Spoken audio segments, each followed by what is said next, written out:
বৌদি আপনি এখন কি করবেন?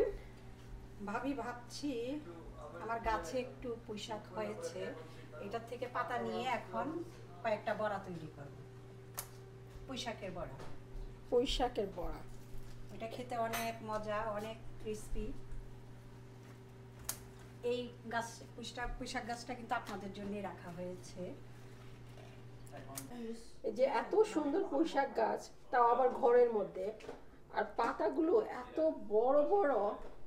এখন আমি বৌদিকে জিজ্ঞেস করব, এই গাছটা যে এত বড় এত সুন্দর হয়েছে, বৌদি এটার কি যত্ন নিয়েছেন আপনি?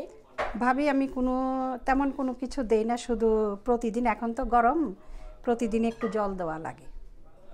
প্রতিদিন জল দিয়েছেন তাই তো? হ্যাঁ। আর কোনো সার টার কি?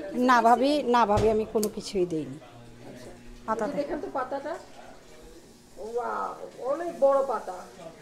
আমরাও পুঁইশাক লাগাই, বাট আমাদের পাতাগুলো এত বড় হয় না।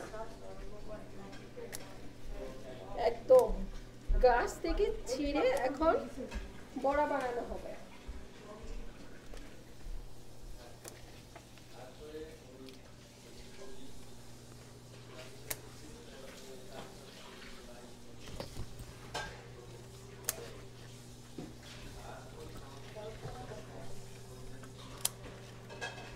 দেখেন ভাবি কত বড় বড় পাতা, অনেক বড় বড়। আমার মনে হয় এটা দিয়ে একটা পাতা দিয়ে অ্যাটলিস্ট দুইটা বড়া তো হবেই, তাই হ্যাঁ না? দুটা হবে। দুইটা বড়া হয়ে যাবে।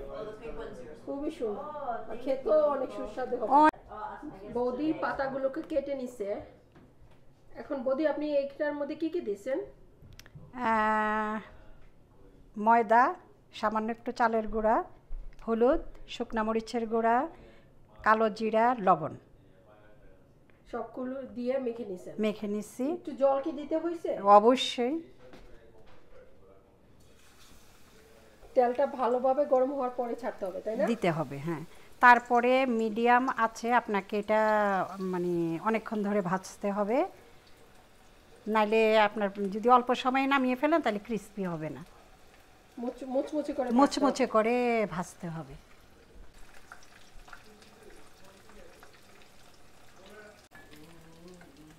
পুঁইশাকের পাকোড়া এক পিঠ হয়ে গেছে, এখন আরেক পিঠ দিয়ে দেওয়া হচ্ছে। Almost done.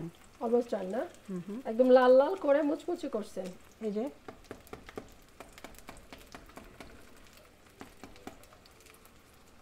ভাবি হয়ে গেল আপনার আস্ত পুঁইশাক পাতার পাকোড়া বলেন, বড়া বলেন।